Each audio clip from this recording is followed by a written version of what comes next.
See this? This is a map of all of the history of the expulsion of the Jews in Europe. They have been like, I have never seen a minority being kicked around this much, right? And of course, this comes back to the, the whole idea about the original sin, that you have betrayed Jesus Christ. The blood of Jesus is on your hands. And then comes the 11th century. At that time, Jewish people were not allowed to own land. They were just peasants. Even some of the professions were not even allowed to participate in. But they were allowed to do one thing, usury, money lending, because it was prohibited by the Catholic Church to engage into that. So what happens when you work in money? You get richer, right? And those Jews lived in ghettos. Now, ghettos was not just like isolated neighborhoods in cities. Sometimes ghettos were outside the city. This is like how isolated they were. And in those ghettos, they have to pay gold to the mayor or the governor or the prince or the noble. So they would see, you're getting richer. I need more taxes. So they pay tax. What happens when you have a business and they increase your rent? You increase your service, increase the taxes. So what happened? The Christians started to default.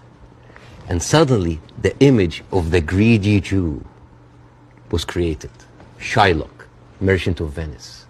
If it will feed nothing else, it will feed my revenge. Like never did I see a creature I can't remember that. Never did I saw like a creature that looked like a man so keen and greedy.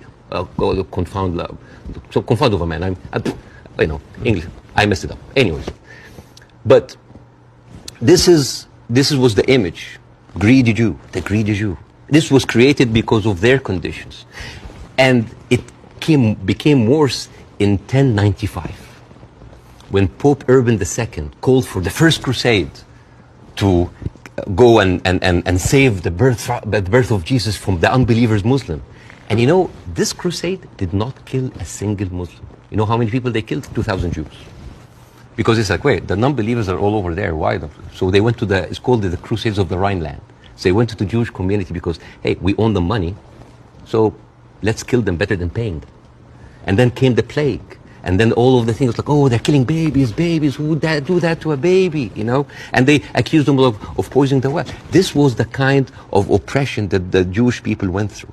Fast forward 19th century, there was like the Eastern Jew in Ukraine and Russia, and there was the Western Jews in Europe. Those people in the Eastern Jews had to immigrate because there were pogroms and they were like, kicked out. And at a certain point, the people in the West, especially in England, it's like, there are too many Jews. We need a solution. A solution for what? For the Jewish problem. So it's like we need to get rid of them. And you know what? Palestine was not even in the A list. Palestine was in the B list. Because England proposed 6,000 square miles in Uganda for the Jews, 1903. And the reason why Palestine was not on the list, that it was objected by a lot of rabbis that said, like, it's a promised land, but only when the Messiah comes. But there were other options, Argentina, South Africa, Uganda, Madagascar. And eventually, they said, all right, let's do Palestine. So they went to Palestine in 1914. There was 700,000 people living in Palestine, 3% were Jewish. 1917, Balfour Declaration. Arthur Balfour, he called the Jewish people in England that they are alien and hostile race. And the thing is, the only Jewish member of the parliament, of the English parliament, Lord Montenegro, he objects, like, these are British citizens, we should not kick them out. So they pushed them, but it was not going fast enough. Came the Nazis. And then it was not about the solution anymore. It was the end losing, the final solution by Hitler, because he needed an answer for the Jewish question, the Judefrage. And then, as you see, the Holocaust happened, the most orchestrated, industrialized, horrible genocide in our modern time. 6 million Jews died. So it accelerated, and they went. First of all, they left East Europe, and they went to West Europe, and they went to America, and they were turned down, and they were pushed towards Palestine. So by 1948, right before the declaration of the State of Israel, there were 2 million people living there. Only 30% of them was Jews. So the whole idea of like a land without a people to a people without a land was a marketing thing. They were already Palestinians. So suddenly, from our perspective, the Jewish problem is not a Jewish problem, is not a Middle Eastern problem, is not an Arab problem, it is a European problem. it was pushed on us together with the guilt, because now we are the anti-Semite. Now we are the Jewish hater. And not just that, they took land. So people look at this like, why are we even, we had a lot of refugees coming in. And during that, there was a lot of, as you know, Zionist militia, the Aragon, the Haganah, all of these people were killing Palestinians. The famous massacre of Deir Yassin. You're talking about the atrocities of October 7th, it's horrible. But in the Arab mind, there is Deir Yassin, where there is an incredible movie called Tantoura, T-A-N-T-O-U-R-A, where the Israeli members of those militias, they talk about the atrocities that they did, including opening up the pregnant women's bellies and having bets if the boy inside is a boy or a girl. It is one of the most horrific, and they talk about it, some talk about with regret and some talk about with pleasure. We did that, right? So you have even King David. I think your Prime Minister, Mr. Sunak, was there. And if I was British, I would question this. Because as you know, King David was bombed by the Aragon militias. 91 British soldiers died.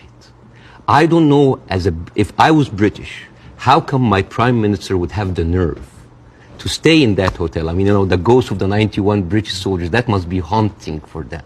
You see? So when you see all of that, and you see that suddenly, overnight, 1948, there were 1.5 million Palestinians, half of them, 3/4 of them were overnight pushed into refugees. Yeah.